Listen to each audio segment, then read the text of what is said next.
This podcast is made possible through listener contributions to the ETV Endowment of South Carolina. And the Florence County Museum, presenting Kindred Spirit, the personal worlds of William H. Johnson, exploring the painter's artistic evolution and journey of self-discovery from rural South Carolina to Europe and New York. flocomuseum.org. And the Charleston Gilliard Center, presenting in partnership with Buxton Books, a conversation with author Eric Larson on the launch of his new book, The Demon of Unrest, Thursday, May 16th.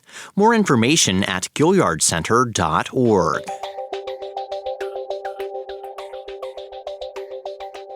From South Carolina Public Radio, this is Walter Edgar's Journal.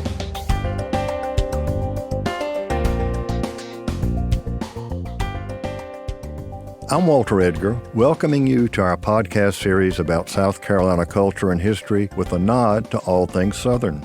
Today, Alfred Turner and I will be talking with David Nicholson about his book, The Garretts of Columbia, a Black South Carolina family from slavery to the dawn of integration. In his book, David tells a multi-generational story of hope and resilience. The Garretts of Columbia is an American history of Black struggle, sacrifice, and achievement. At the heart of the story are David Nicholson's great-grandparents, Casper George Garrett and his wife, Anna Moriah. Papa, as Garrett was known to his family, was a professor at Allen University, a lawyer, and an editor of 3 newspapers. Dubbed Black South Carolina's most respected, disliked man, he was always ready to attack those he believed disloyal to his race. David, it is a delight to have you on the Journal today for several reasons. One, the story of your family is fascinating, but also because I deal in state and local history, and you spend a lot of time in the local history room of the Richland County Library, where I have also spent a great deal of time. So for 30 years, I've spent, actually 40 years, convincing people that you really need to start local before you get to the global. And the local stories are, frankly, a lot more interesting than some of the broader ones. But I wouldn't ignore, the way that the larger society affects people, the impact that it has. Well, I would agree, but in looking at the local like you did, you shed light on the larger scene as well. Thank you. I think I do. In your introduction, you said you started this book 60 years ago. Yes, and that is kind of a literary conceit. It's a way of talking about something that happened years before I actually began to write the book. And, to say that the book is about things that I wish I had known 60 years before. And so when did you first find out the family background? Because you really focus in on your great-grandparents. You call them Papa and Mama. Right. Papa was Casper George Garrett, most often known as C.G. Garrett in his lifetime, and his wife, Anna Moriah Garrett. I wanted to write the book, and the book is dedicated to my son and to my nieces, and it's dedicated to them because I wanted them to know stories I wish I had known when I was growing up.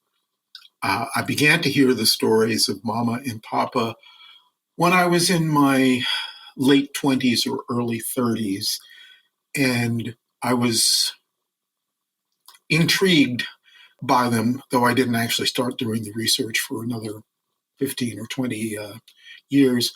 But their stories are the kind of inspirational stories that I wish I'd heard when I was younger, and that I hope are going to inspire my son and my nieces. Well, let's talk about the folks you call Papa and Mama. I was familiar, or at least I knew the name of Papa because of his ties to Allen University here in Columbia, and also his arch nemesis, the good bishop, or maybe not so good bishop. So why don't you tell us a little bit about them? About Papa? Yes. Well, he, as I look back on his life, I am really amazed. He was born in 1865. There are 2 other accounts of when he was born, but I'm going to stick for right now with 1865. And simply by an accident of birth escaped being born in slavery. He was born several months after the end of the Civil War. And 25 years later, he had finished normal school at Allen University. He had gotten a bachelor's degree from Allen, and he had gotten a law degree from Allen, and he had been admitted by the South Carolina Supreme Court to argue in any court in the state. And as I look back on that, that's an amazing trajectory. In 25 years to have gone from almost slavery to 3 college degrees and to be able to practice as a lawyer in the state of South Carolina. And actually, since that's post-Reconstruction South Carolina, he was admitted to the bar is an important fact in itself. Yes, and it's also worth noting that he did not practice. He seems to have opened a law office for a year or two, but most of his income, such as it was, came from teaching at Allen. And, the unfortunate truth is that if you were a Black person in need of a lawyer, you probably were going to maximize your chances of getting off by hiring a white lawyer. And if you were a white person, you probably weren't inclined to hire a Black lawyer anyway. And so I think Papa probably found himself caught in that and decided that if he was going to support himself and his family, he'd better stick to teaching. Well, he was a teacher, administrator at Allen.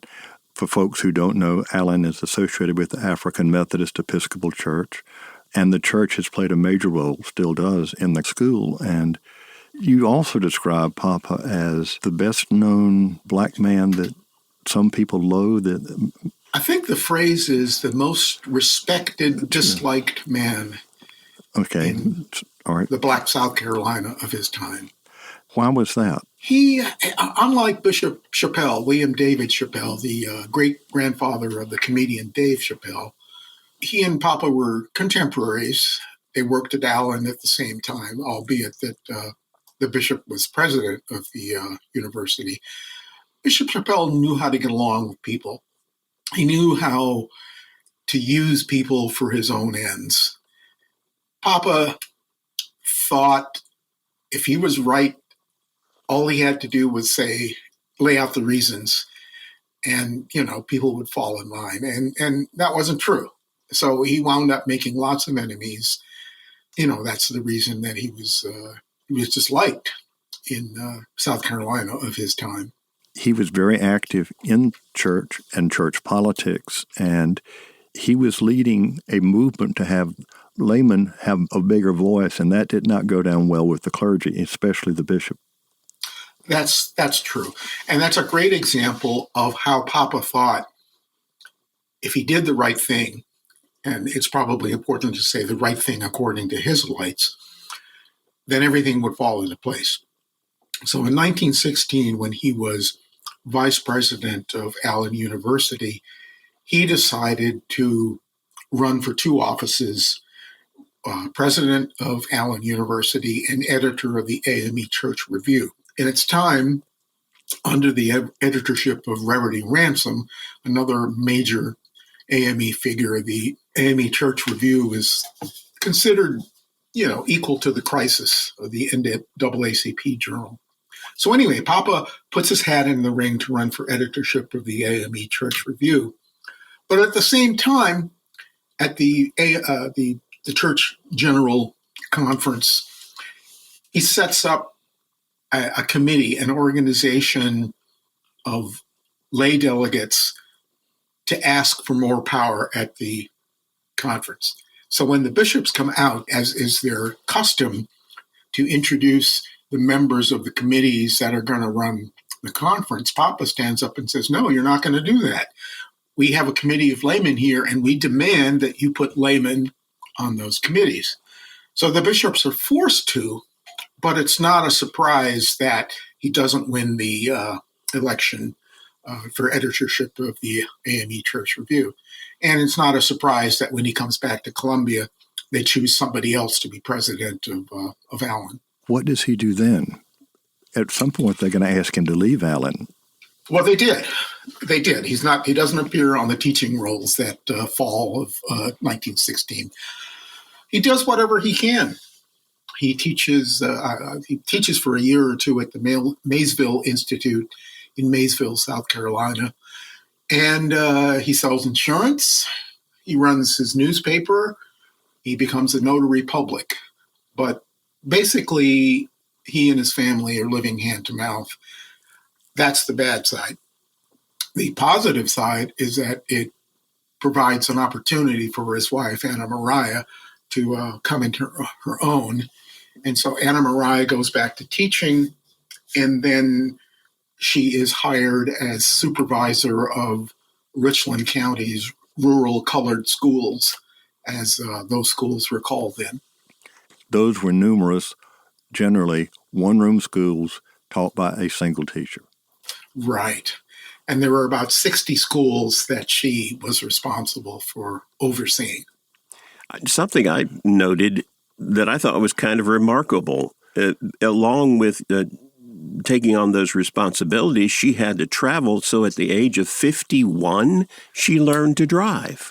And I find that utterly amazing. Yeah. I mean, the fact that she did it at that age is pretty amazing. I mean, we would remark on it if someone did that now. Mm-hmm. But what's even more amazing is that there were so few paved roads around Columbia at that time. The other thing that I found in the research is people who drove at that time complained because the width between the automobile tires was different from the width between mule and horse-drawn wagons that farmers used. And so you were basically navigating these ruts in the unpaved roads outside Columbia. And let's remind our listeners what this time period is. Oh, gosh, this is the 1920s. Yeah, so South Carolina roads, Walter, you know more about this than I do, but to say they were work in progress is probably an understatement. And that is not as distant past, as far past as people would think. My wife will tell you, when she was growing up in Columbia in the 1940s, the intersection of Beltline and Trenholm Road, from Beltline, Trenholm was a dirt road. Right. Mm-hmm. And for people outside of Columbia, it right now, that is an intersection that takes you into a whole other section of Columbia, Forest Acres, et cetera. Yeah. I can't remember the exact phrase, but I found a map, a state road map. And when I looked on it, so many of the roads that were marked, said something like future planned or, under construction. But it made it very clear that these were not paved roads, and you essentially were traveling at your own risk. She not only came into her own, but she got involved with the Jeans movement funded by Northern philanthropists, helped educate teachers. There were Jeans schools because clearly the funding from the local community, which was Richland County, was minimal, to say the least. Yeah, and that's one of the sad and unfortunate things that I uncovered. I think the Black schools, the African-American schools, and the African-American teachers were lucky if they received half the salary of white teachers or half the funding that white schools got. And in fact, Mama probably would not have been hired as the supervisor if it had not been for the Jeans Fund, because the Jeans Fund paid half of her salary. And every year when she went back to be reappointed, the Richland County School Board made clear that her appointment was contingent on the Jeans Fund continuing to pay half of her salary. Can we say something about the Jeans Fund and the Jeans School? First of all, people, that's Jeans, right? Jeanes. Okay. And you're going to have to forgive me because I don't have the material in front of me, but Miss or Mrs. Jeans was a Northern woman. I believe she was from Philadelphia. And the Jeans Fund, one of the things the Jeans Fund did was appropriate money for women like Mama, supervising teachers. Mama also, and I also find this remarkable, she also oversaw the construction of at least half a dozen schools. And I'm not certain, but I believe those were Rosenwald schools. Yes, they are. And Richland County preservationists in the last 5 years have restored at least one Rosenwald school in Richland County. Oh, that's wonderful. And there's several more across the state that have been discovered in the 21st century. Now, Right. Rosenwald schools, these were set up by Mr. Rosenwald's foundation? Mr. Rosenwald, Sears and Roebuck. Right. Right. Julius, I think, was his first name. Yes, and a Rosenwald school, he just didn't give you a blank check. Whatever money he gave had to be matched 50% by the local community. And some of the research, not as pertains Mama's schools, but some of the research I did shows that the Black community was incredibly receptive to these offers and met the challenge. In some cases, they raised more money than Mr. Rosenwald or the Rosenwald Fund was going to contribute. So clearly, Black folk in this time period, a prominent historian calls this time period between the end of Reconstruction and, say, the 1940s, the nadir of the American Negro status in the country.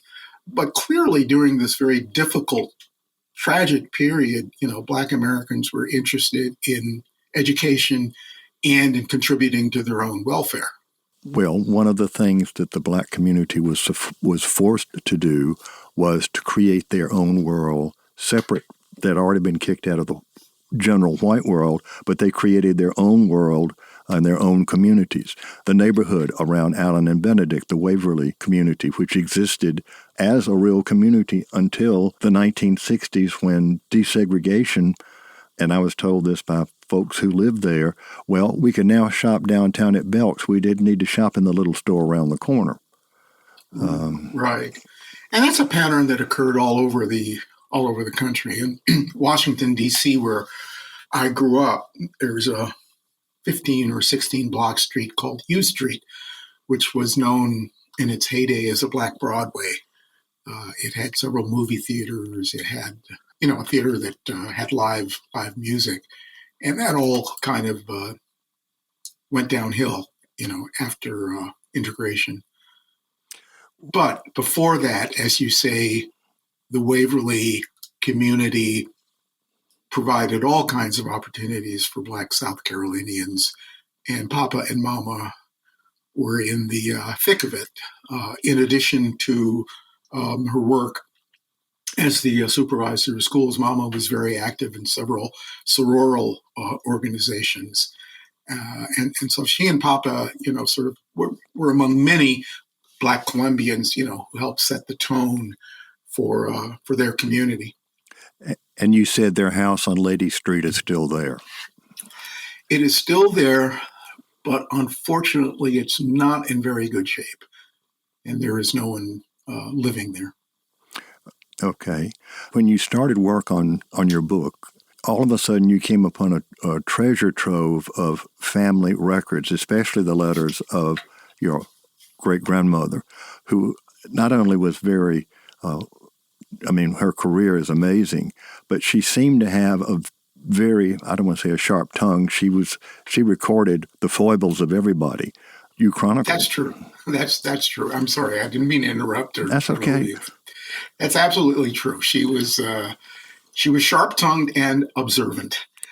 But I want to go back and kind of correct something that you said. I didn't discover this trove of letter and documents. My mother did. And I have to acknowledge my mother, Ruth Nicholson, because she was in many ways the inspiration for this book. And then the other part of that is that I wrote this book because she couldn't write the book. She was a very smart woman who had gotten a master's degree from the University of Chicago. But when she was in her mid-30s, she had an aneurysm and she had to relearn how to write and speak.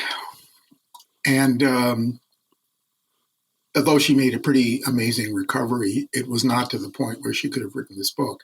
But she was the one who found these documents. They were in the attic of the house that she had grown up in and the house that she came back to after she had her stroke. And she immediately recognized the value of these documents. So I could not have written the book without the documents, and I acknowledge that in the book. Well, you refer to your great-grandparents as Black Victorians. I do. I do. And by that, I meant that they inherited the values of the black and white educators who came to the South after the end of the war. And, those were values of propriety, sexual abstinence, espousing religion and education, thrift, good manners, all those sorts of things. People have sort of looked askance at me at that phrase, but I think it's an appropriate way of describing them. In talking about your mother and the book, you start off with an incident when you were still at the Friends School in Washington, a rather disillusioning one, I must say. Would you like to share that? Yeah, this happened in Thanksgiving of, what would that have been, 1965, which was the first year I was a student at the Sidwell Friends School in Washington, D.C. It is one of the most exclusive private schools in Washington. Up until a year or two before that, it had been largely white. I say largely because there were one or two black students who had been admitted. And then the school decided that it wanted to increase the number of black students. And so I was in the second group of students admitted. That Thanksgiving, the doorbell rang, and it turned out to be one of my white classmates and his family bearing an entire Thanksgiving dinner. They had made the assumption that because I was black, my family must be poor and unable to afford Thanksgiving dinner. Well, that was not true. So we wound up with two Thanksgiving dinners. We knew a family who needed dinner, and so we called them, and the dinner went off to them. But I find it interesting as an example of the ways in which people make assumptions about one another. Well, was that the beginning of your disillusionment? You describe yourself as a disillusioned integrationist. I said weary integrationist, and that's the title of the introduction to the book. I guess I would not, I would say weary, but not necessarily disillusioned. And part of it, I'm getting here into some issues that may be larger in scope than the book, but part of it, I think, is retaining a certain faith that we are all Americans, and in the end, we're going to do the right thing. I think, I'm not sure if I say this in the book, but I think Papa and Mama had a similar faith. And I say that because if they didn't have faith, then why did they do the things that they did? Why did Papa get his degrees? Why did Mama get her normal school degree? Why did they send their children to school? I think they had a faith that eventually the country would do the right thing. And my presence at Sidwell Friends, decades later, shows, I think, that their faith was justified. So I would say weary, but not disillusioned. Okay, and that would have been something you could have said about many black South Carolinians when World War I came about.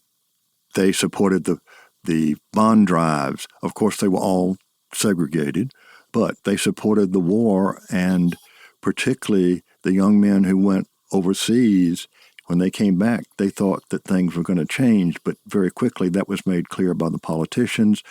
You quote a poem from the Columbia newspaper, which I think I want to read because it really just made my skin crawl. Can we put that in context before you start? Sure. The poem was written by Mr. Gibbs, Wade Hampton Gibbs, who was a former mayor. Excuse me. Gibbs, just Gibbs. Oh, Gibbs. Yeah. Okay. So Wade Hampton Gibbs.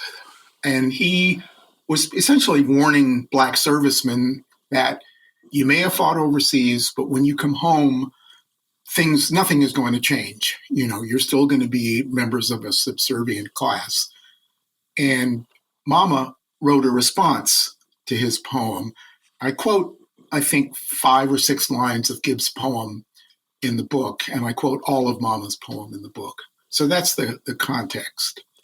Prominent politicians of the day, Jimmy Burns was a congressman. He made it quite clear in addresses that, just because you fought overseas, nothing has changed here. And then the race riots in Charleston were part of a right series of race riots all over the country right after the war. Right.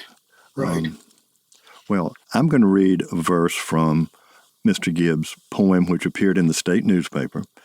And this verse says, "The Negro still the Negro must be. He may fight the hordes of Germany. He may follow his leaders beyond the sea. Yet if in the South he choose to dwell, he must keep to himself and bear him well. No race shall rule the Saxon free." And wow. Your grandmother had a response. She initially was going to write a letter to the editor, right? Well, she did write a letter to the editor, but she doesn't seem to have sent it. And of course, had she sent it, it would never have appeared in print. Well, and that would have been for the best, because she was applying for her job as supervisor of rural schools. And, that would have been a reason for them to say no. Okay. Well, why don't you read it for us? Okay. So her response was, "And the slacker's spawn be the spawn of hell. The Negro now our brother must be. He has fought the hordes of Germany. He has followed his leaders beyond the sea. And if in the South he still chooses to dwell, we must help him to bear himself up well. One race shall all Americans be." And of course, African Americans living in the South after World War I decided it was time to move elsewhere, the Great Migration. And in South Carolina, African Americans, they followed the railroads up north. And South Carolina in 1922 became a white majority state for the first time since 1820. Well, yeah, not just New York, though. I mean, as you say, following the railroads, I meant Washington, D.C., Yes. Philadelphia, and in some cases, folks went further up. There's some members of my family who wound up in Rhode Island. I don't think we can leave out the influence of friends and family.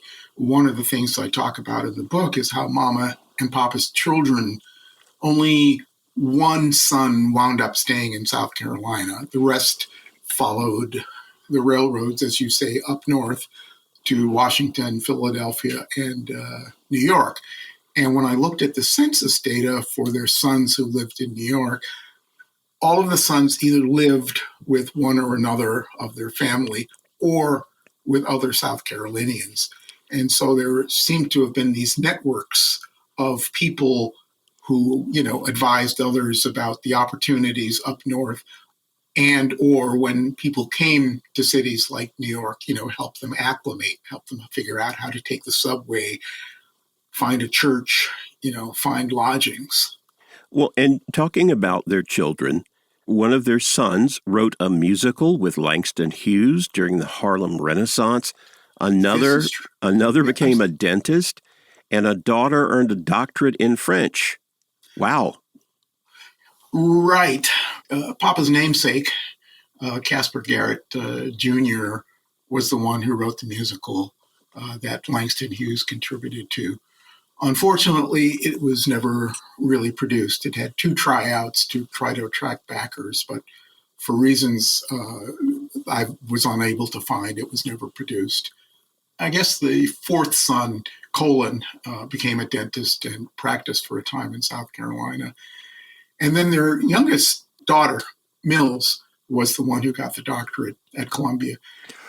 Well, you mentioned that 2 of the children became Pullman porters.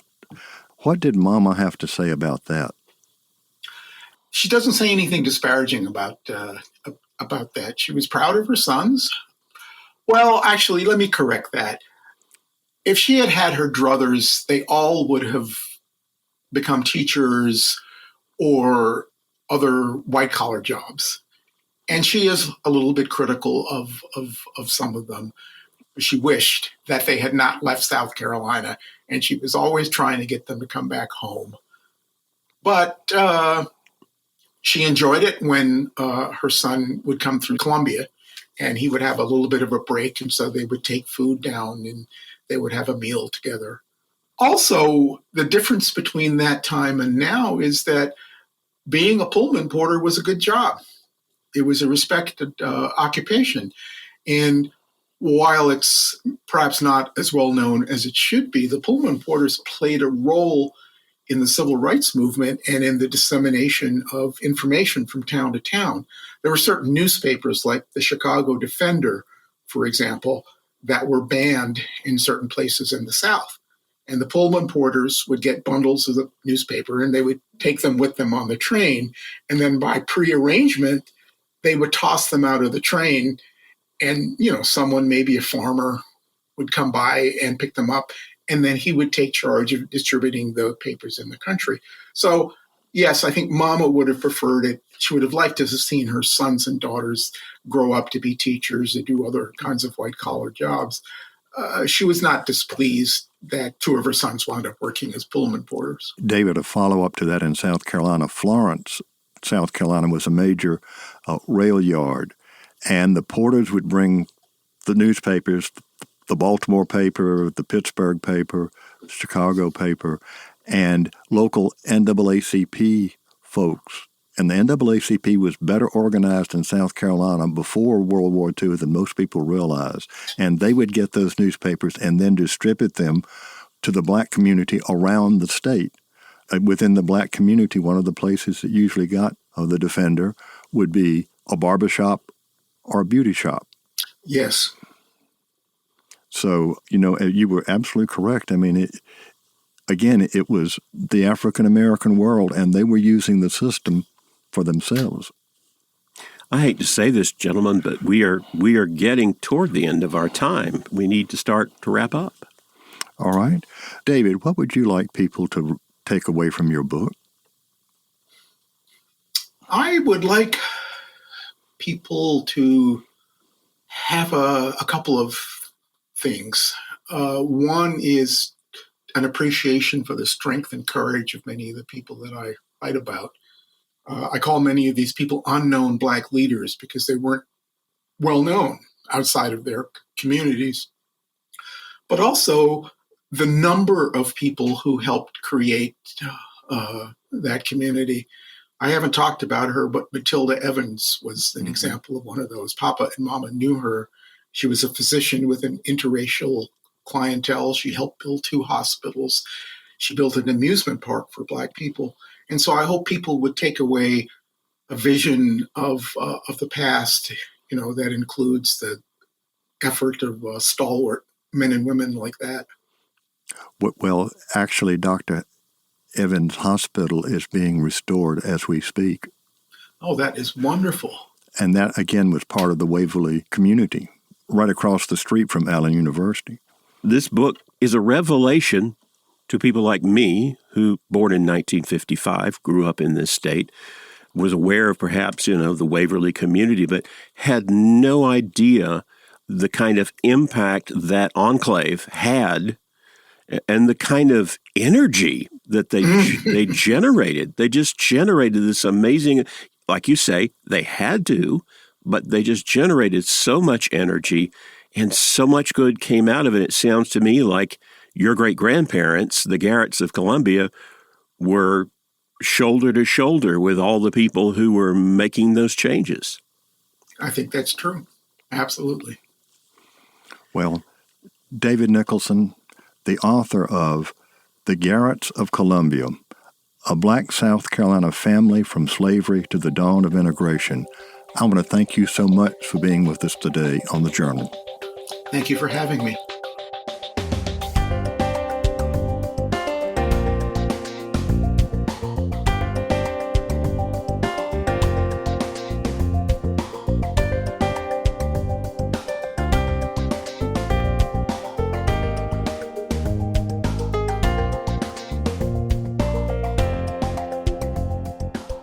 I hope you enjoyed today's journal. I know that I did. It was a pleasure meeting David Nicholson and talking about the story of his great-grandparents. The Garretts embraced the hope of America, and they also experienced the melancholy of a family separated by search for opportunity and belonging. With David Nicholson's research and thousands of family letters from which to draw, the Garretts of Columbia is a family history as American history, rich with pivotal events viewed through the lens of the Garretts' lives. Walter Edgar's Journal is a production of South Carolina Public Radio. I'm Alfred Turner, and I produce the show, which is made possible in part by listener contributions to the ETV Endowment of South Carolina. Remember, the views and opinions expressed on Walter Edgar's Journal are not necessarily those of South Carolina Public Radio or its underwriters. New episodes of Walter Edgar's Journal are published on the first and third Fridays of the month and are available at southcarolinapublicradio.org, on the SCETV app, as well as your favorite podcast provider. We'll talk again soon.